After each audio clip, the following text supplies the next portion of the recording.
تو اس کے کندھا دینے کی وجہ سے اس کے گناہ معاف ہو جائیں گے، مردے کی مغفرت ہو جائے گی۔ اور اگر مردہ نیک ہے، صالح ہے، متقی ہے، کندھا دینے والا گنہگار ہے، تو اس مردے کے ذریعے سے اس کی مغفرت ہو جائے گی۔ تو مردے سے زندے کو فائدہ پہنچتا ہے، اور زندے سے تو مردے کو فائدہ پہنچتا ہی ہے۔ اسی لیے نماز جنازہ فرض کفایہ ہے۔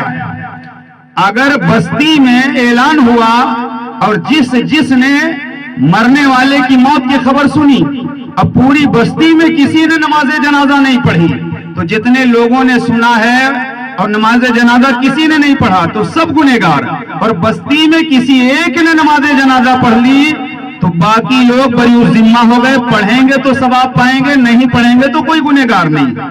لیکن آپ آئے دن مشاہدہ کرتے رہتے ہو، جب نماز جنازہ کا ڈولہ آ کے رکھ دیا جاتا ہے تو کتنے مسلمان کہلانے والے باہر لیفٹ رائٹ کرتے رہتے، کوئی شہر ہے تو ہوٹل میں بیٹھا، کوئی گپ شپ میں لگا ہوا ہے، ظہر کے وقت جنازہ آیا یا مغرب کے یا عشاء کے وقت، تو کچھ لوگ نماز ظہر پڑھتے، باقی لوگ گھومتے رہتے نماز جنازہ کے لیے۔ حالانکہ نماز جنازہ فرض کفایہ، اگر آپ نے شرکت نہیں کیا گنہگار نہیں ہوئے، لیکن جان بوجھ کر کے آپ اگر ظہر عصر کسی ایک وقت کی نماز چھوڑ رہے ہیں تو آپ گناہ کبیرہ کے مرتکب ہو رہے ہیں، اور نماز چھوڑنے کی وجہ سے جہنم کے دروازے پر تمہارا نام لکھ دیا جائے گا۔ جو جان بوجھ کر نماز چھوڑے گا، آج اگر کسی کا نام تھانے میں لکھ دیا جائے، ان کو تلاش کیا جاتا، نام کٹوانا ہے، اور جان بوجھ کر ہماری کتنی نمازیں ترک ہوئی ہیں، آپ اندازہ لگائیں۔ نمازیں جان بوجھ کر چھوڑنا کتنا بڑا گناہ ہے، آپ اندازہ لگائیں۔ مکاشفۃ القلوب کے اندر ہے، حضرت موسیٰ علیہ السلام کی خدمت میں ایک عورت حاضر ہوئی اور اس نے کہا میں بڑی بدکار عورت ہوں، گنہگار ہوں۔ آپ نے فرمایا کون سا گناہ ہوا؟ اس نے کہا مجھ سے زنا کا گناہ سرزد ہوا، اور اس کے بعد میرے گھر جو بچہ پیدا ہوا زنا کی بنیاد پر میں نے اسے مار دیا۔ حضرت موسیٰ نے فرمایا تو منحوس عورت ہے، نکل جا میرے یہاں سے، کہیں ایسا نہ ہو آسمان سے آگ کی برسات ہو۔ اسے آپ نے دربار سے نکال دیا، آپ کی طرف وحی کی گئی، اے موسیٰ جانتے ہو اس عورت سے گنہگار زیادہ کون ہے؟ آپ نے فرمایا عرض کیا مالک اے پروردگار اس سے زیادہ گنہگار کون ہو سکتا ہے؟ جواب ملا جو آدمی جان بوجھ کر کے ایک وقت کی نماز چھوڑ دیتا ہے وہ زانیہ عورت سے بھی بدرجہ بدتر ہے۔ آپ اندازہ لگائیں ہماری نمازیں کتنی قضا ہوئی ہیں، اور 50 کلومیٹر 100 کلومیٹر 200 کلومیٹر سے رشتہ دار آتے ہیں کس لیے؟ کھانا کھانے کے لیے، نماز جنازہ میں شریک ہونے کے لیے۔ مگر ہمارے علم کا حال یہ ہے کہ نماز جنازہ کی نیت تک ہمیں معلوم نہیں۔ صفیں جب درست کی جاتی کہا جاتا ہے امام صاحب نماز کی نیت بتا دیجئے۔ 60 سال 80 سال 70 سال میں نماز جنازہ کی نیت یاد نہ کر سکے، سن کر کے ہم یاد کر لیں گے۔ ہر مسلمان کو چاہیے نماز جنازہ کا طریقہ یاد ہو، نماز جنازہ کی نیت یاد ہو، اور پنجگانہ نماز جو فرض ہے، جمعہ کی نماز جو فرض ہے اس کی ادائیگی ضروری ہے، کیونکہ مرنے کے بعد یہ مال آل لال یہ سب یہی رہ جائے گا۔